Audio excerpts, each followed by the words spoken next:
Good late afternoon, everybody. The weather has changed. It's windy. We had a spot of rain this afternoon and it's cooler. I've still got the fans on though because I still feel hot inside this flat. And the temperature inside this flat is 23 degrees. It was a whopping 26 degrees a few days ago, so it's dropped down to 23 degrees in here with fans on and windows open. Good late afternoon. Alexa, what's the time, please? It's 4:38 p.m. So, guys, not a very good conversation with the police today. What did I expect from the way the police have treated me in the past? Did I actually expect them to do anything? I was on the phone for 20 minutes. I actually didn't discuss what he'd done. You've got Charlie, the guy that tried it on with me on the field, walking around my area still. I don't think they've even questioned Charlie. This guy that asked me to take my clothes off online called Sean, I don't think they've even questioned him. This police constable Underdown, I gave him Sean's mobile phone number. They've come back with nothing. Nothing. He didn't update me on what they'd done. He didn't tell me if he'd spoken to Sean. He didn't tell me if he talked to Charlie. And if they haven't done anything, why did they ask me for Sean's mobile phone number? Why did they ask me where Charlie lived? And then he's walking around a few days later. It just beggars belief. I don't understand what is going on. There are other people that have gone through a similar thing, like myself. And you just go round and round in circles because it's like hitting a brick wall. You keep reporting things, nothing's done. You're still in the situation. I'm not living in poverty, don't get me wrong. This is quite a decent flat. The flat I was living before was a hovel. It was a bedsit. I didn't have a bedroom. For nearly 10 years I was sleeping in a bedsit. Nearly 10 years I was sleeping in a bedsit.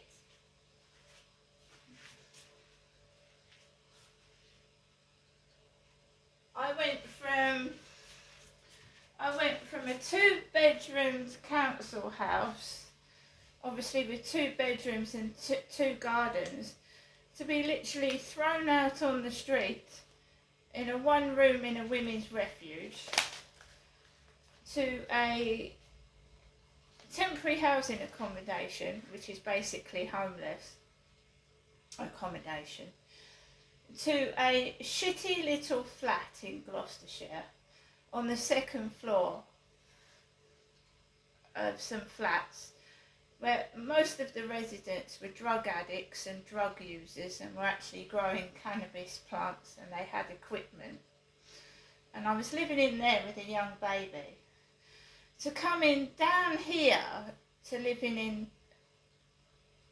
a house with my parents, which my dad decides to sell the house and move into a council flat, which I don't understand that either. And to here, which is bigger than I was living in before, but it's no way as good as a 2-bedroom house with 2 gardens, is it? Which my ex-husband is living in. I was tossed out homeless. Tossed out in the street homeless.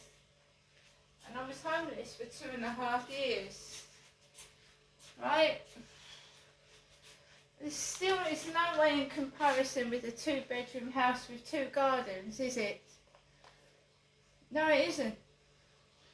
But when you're a victim, you end up with shit, fuck all, and the perpetrators end up with everything. And it's been like that for me all the way along since I was a kid. And when you start to ask questions and complain, it comes back, oh, we've acknowledged your complaint, Crystal, but we're not going through with it, so the case is closed. Every time. Every single time. And it's meant to put you off complaining, because while they're stealing ideas and things off of you and not paying you for them, obviously they're getting away with it, it's free. If they have to start paying or paying compensation for what they've done to me, obviously they won't be able to afford it, because it must be running into hundreds of thousands of pounds that I'm owed. And I'm not stupid. I was watching a film last night called The Other Woman. And don't get this the wrong way, but that's what my mother called me. You know, my father was abusing me, right? She's older now. She was a younger woman when I came down here. She was 15 years younger. She was in her 60s. Late 50s, 60s. So she was a lot younger, a lot fitter. She was going down to the shop, buying my dad beer, walking up the road with it and his brandy, and feeding him. And I was being abused by him later on in life as well. She was still going down to the shops, bringing up his beer, bringing up his brandy. And until 2013, when he had a heart attack, my father Derek was smoking a large quantity of tobacco, which is why he had bad teeth. My father did, but he smoked. He's a terrible smoker. Blowing it in my face inside the car, he was really rude as well. I don't know what's going on, and I've said my father's dead now. I'm not getting abused by him, but so what is the big deal about hiding it? Why not let it out in the open? Anyway, I went out this afternoon after that stupid call from a stupid police constable. Just an ordinary copper. They're not even investigating anything. They're not doing anything. So I went out after the phone call and I looked in my mailbox, and I've got 2 items of post. A letter from Leicester, where my father Derek was born, in Oadby. I was born in Lewisham Hospital in London. My father Derek was born in 1945. He was born after the war, the Second World War. And he was born on September the 5th, Derek was. My mother was born in 1946, a year after. And I keep repeating myself, don't I? My birth date, what month it is, what my name is over the phone. And still we get this bollocks. Don't we? This repetitive nonsense. So, my dad had a Barclays bank account, and Doris, my auntie, and Jim, my uncle, left money to my dad. Thousands of pounds to my father. A legacy. My dad was left a legacy. And it was put into his Barclays bank account. Right? My uncle and auntie gave me nothing. Not a penny. Nothing. When my nan and granddad died, I didn't get left anything. Nothing was given to me. It was all given to my mum and dad. Never got anything. I would have been happy with a couple of photographs and maybe granddad's cigarette cards, but I actually got nothing. Nothing. And I didn't see any will. I didn't see any paperwork. This is what happens. Invisible all my life, forgotten about, not wanted, shoved under the carpet. People, oh, she's soft, don't tell her. Let's just take. There's a lot of other things I'm going to be talking about. It's best to get it out, isn't it? And whether people don't like it or not, that's not my problem. They shouldn't have done it to me. But my mum called me the other woman. My father was abusing his daughter and my mother called me the other woman. And I was watching a Netflix film last night and it was called The Other Woman, with Cameron Diaz in it. She's a really pretty actress, Cameron Diaz. And it was about a cheating husband who had a number of mistresses, more than 5 of them. And the wife and the 2 mistresses get together and give the cheating husband what he deserves. Basically, they ruin him. He ends up in the gutter with nothing. Right, so on to my mail. We have a letter from Barclays and a letter from Wiltshire Farm Foods. So food, I still haven't spent the £20 I won on the scratch card yesterday. So I've got £20 on a scratch card and I've got some cash left from what my mother gave me. So getting letters about food is not unusual. So Wiltshire Farm Foods, dear Miss Marshall, introductory special offer. Choose any 5 delicious dishes for £15 and remember that Jennifer isn't Derek. Jennifer is Jennifer, Derek's dead, Derek was called Del. Jennifer is my mother, my dad Derek is dead.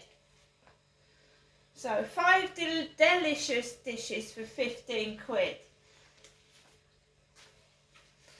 Best wishes, Kate at Dartford. On to Barclays Bank. Dear Miss Marshall, thank you for taking the time to let us know about your complaint. As I've been unable to reach you, this letter explains my investigation and the outcome to your complaint. And remember that I've had a child taken away from me who's now 18 years old, and I got bollocking rubbish letters like this in the post telling me a load of lies and bollocks because they think you're stupid and they can fool you all the time with their bullshit. So when they take a child away from you, you get a load of paperwork, you get adoption papers, you get court papers, you get lying bullshit rubbish. And they're still sending it to me now. Lies. It's all written like, it is written like a Royal Mail would write, with all posh sounding words and all neat and tidy. Your complaint states you're unhappy. Yes, that's true. But listen to the end of it. And what has my mental health got to do with Barclays fucking bank? What has my mental health state got to do with the bank? Why is the Barclays Bank interfering in my mental health? They sound like the police. Do you feel like self-harming yourself, Miss Marshall? As I've been unable to evidence any bank error, I'm not upholding your complaint. Now remember, they think that I'm on the brink of suicide.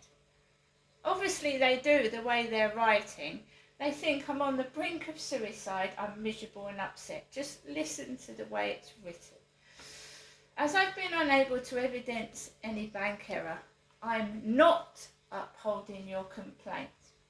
I understand this isn't the outcome you were looking for. I do hope this letter explains how I've considered the points you've made and answered these. I'm sorry to hear this issue caused you a lot of stress and anxiety, as this is never our intention. If you'd like support with how you're feeling, now, why would they send me numbers for the Samaritans? Why would Barclays Bank send me numbers for the Samaritans? And that's a well-known number that people that feel like committing suicide ring the Samaritans. Why would they give me the number of the Samaritans?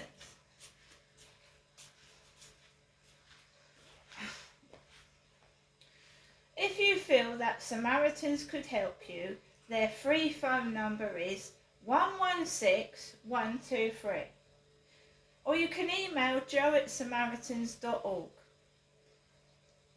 It sounds like a Royal Mail to me because, you know, they sound condescending, talking to me as if, oh, I know more than you do. No, I'm not giving you any compensation. No, I'm not doing that for you. I'm not doing it. But I can give you the number of the Samaritans if you feel suicidal.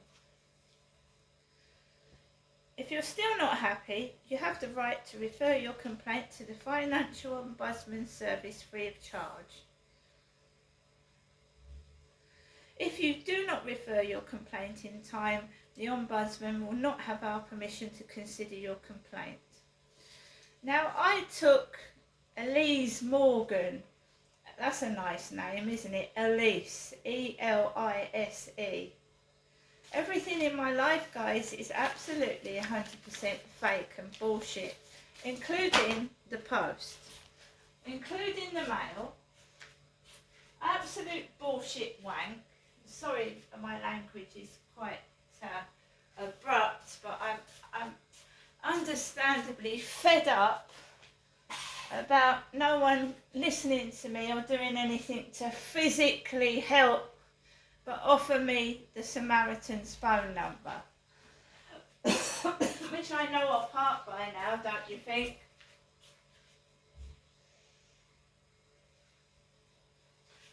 Absolutely disgraceful.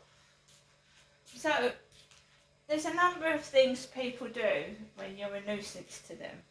They can label you mentally ill. They can outright get rid of you themselves and take that how you will, or they convince you that you're worthless, ugly, horrible, no one wants you, and you attempt to kill yourself. They will not acknowledge anything I say. No one will apologise and no one will give me compensation. What more proof do you need?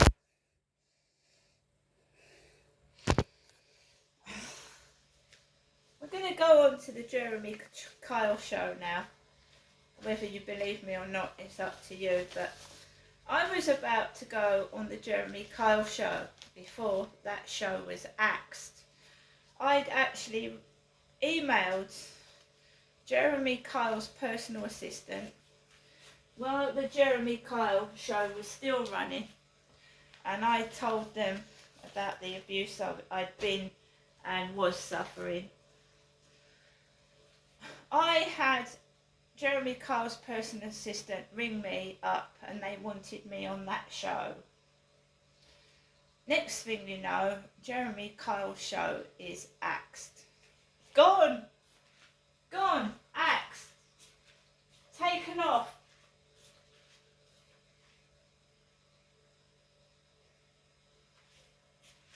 I can't go on telly television, guys. I've told you. I've applied for TV shows. I've written to magazines with stories, and they come back rejected, or something happens where the show's not there anymore. It doesn't exist. I don't need any more proof as to something suspicious and weird is going on. I really don't need any more proof.